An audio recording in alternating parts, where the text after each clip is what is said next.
Desktop processors are designed to maximize average throughput. They rely on deep instruction caches, branch prediction, and speculative execution to push as much data as possible through the pipeline. Embedded microcontrollers operate under entirely different constraints.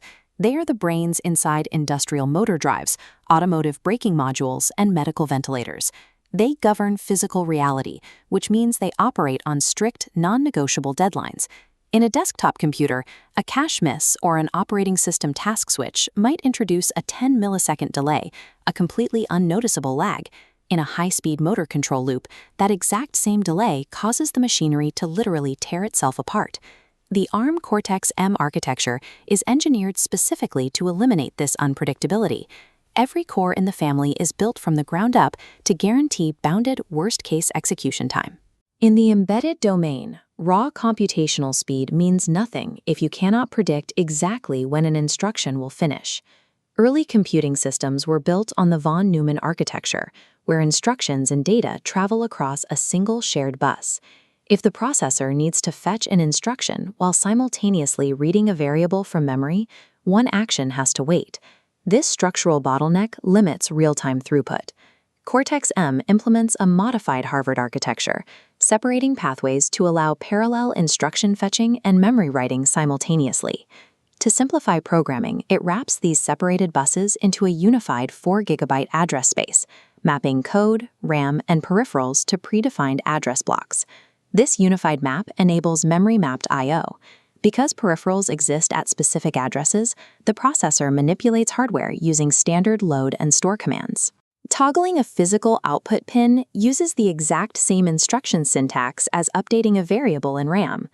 To maximize efficiency within this space, Cortex-M utilizes the Thumb2 instruction set. It seamlessly compresses standard operations into 16-bit encodings, while preserving 32-bit instructions for complex math, vastly reducing the amount of expensive flash memory required to store the firmware. This design strikes a precise balance. It achieves the hardware execution speed of parallel bus fetching while providing the programmer with the simplicity of a single unified memory map. Inside the execution core, arithmetic and logical operations are processed across 16 primary 32-bit registers, labeled R0 through R15. Register 13, the stack pointer, is physically split into two independent pointers, the main stack pointer and process stack pointer.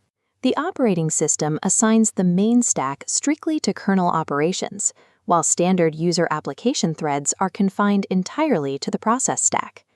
Natively dividing the stack pointer in silicon provides hardware-enforced fault isolation. If a user application crashes and overflows its memory boundaries, it only corrupts the process stack. The core operating system remains insulated, allowing it to recover the device safely. Embedded processing is a reactive execution model. The microcontroller spends its cycles waiting for external physical events, and when they occur, it must immediately suspend its current calculation to service the new request. Older microcontrollers handled this context switching purely in software. Pushing the active state of the processor into memory took dozens of manual assembly instructions, bleeding precious clock cycles just to prepare for the interrupt. When a physical system fails, the processor has microseconds to react. An overcurrent event in a motor generates an instant electrical interrupt signal. The hardware nested vectored interrupt controller intercepts the signal and takes complete control. It automatically pushes 8 active registers onto the stack in a strictly timed 12-cycle sequence. Simultaneously, it fetches the handler's address from the vector table, loading it directly into the program counter. By stripping software intervention completely out of the context-saving process, the architecture guarantees absolute, repeatable microsecond responsiveness to physical events. Real-world physical environments generate overlapping, simultaneous events. The NVIC manages this with a strict priority model, where a critical fault will instantly preempt an ongoing, lower-priority background interrupt.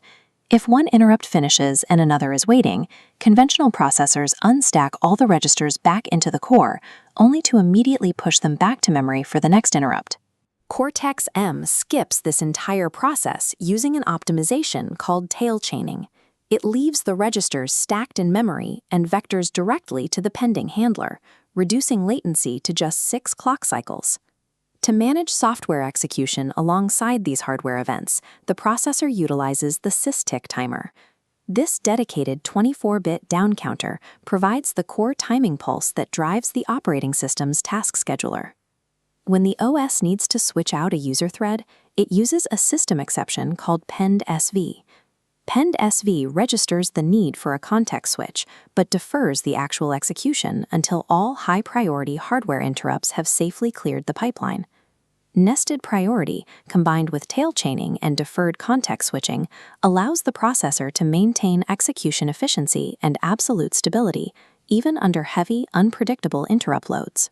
As embedded systems integrate more sensors, they require intensive mathematical workloads, replacing simple integer logic with advanced floating point and digital signal processing algorithms. Cortex-M processors accelerate DSP workloads using single instruction multiple data, or SIMD. This capability allows the core to pack multiple distinct data points into a single 32-bit register and execute arithmetic on all of them in one parallel clock cycle. Higher-end variants like the M4 and M7 add a hardware floating point unit, expanding the processor state with 32 dedicated floating point registers. This introduces an architectural paradox. Pushing 32 extra registers to memory during every interrupt would completely destroy the 12-cycle latency guarantee. The core resolves this paradox through lazy stacking. When an interrupt triggers, hardware stacks the standard integer registers, but merely reserves space for the floating point state. The 32 FPU registers are physically saved only if the handler actually executes a floating point instruction, bypassing latency penalties. The Cortex-M7 pushes embedded performance to its maximum physical limit. It utilizes a superscalar pipeline capable of issuing multiple instructions per cycle, supported by dedicated instruction and data caches. However, caches introduce statistical unpredictability. If the data isn't in the cache, a cache miss occurs, forcing the CPU to stall while it fetches data from slower flash memory. In a deterministic control loop, stalling is unacceptable. Engineers eliminate this latency using tightly coupled memory. TCM provides a direct data lane grafted straight onto the processor core. It provides zero-wait state SRAM access that completely bypasses the cache hierarchy and the main system bus. By placing mission-critical interrupt handlers and RTOS schedulers inside tightly coupled memory, developers extract the raw throughput of a complex pipeline without sacrificing the worst-case execution time guarantees required by safety-critical hardware. Modern microcontrollers act as network gateways and receive over-the-air firmware updates. In these connected environments, software-only access controls are easily bypassed by privilege escalation attacks. TrustZone implements a hardware-enforced binary security state, splitting memory and peripherals into secure and non-secure partitions. If a non-secure app requests a secure key, hardware blocks it. Crossing the boundary requires a specific secure gateway instruction located in a restricted memory region. By policing execution pathways at the bus architecture level, TrustZone perfectly isolates cryptographic keys and bootloader functions, avoiding the heavy processing overhead of a traditional virtual memory unit. Achieving optimal performance on a Cortex-M core requires writing software that respects these physical constraints, from aligning DMA buffers to prevent bus jolts, to leveraging memory intrinsics that keep the pipeline fed. The result of these features is a highly specific, integrated machine. Modified internal buses, dual stack pointers, the hardware NVIC, lazy FPU stacking, and tightly coupled memory, all operating synchronously on a single silicon die. Every architectural decision presented here explicitly rejects the general-purpose philosophy of average throughput. Instead, they prioritize absolute temporal precision. In the realm of real-time physical control, predictability is not a limitation, it is the highest form of performance.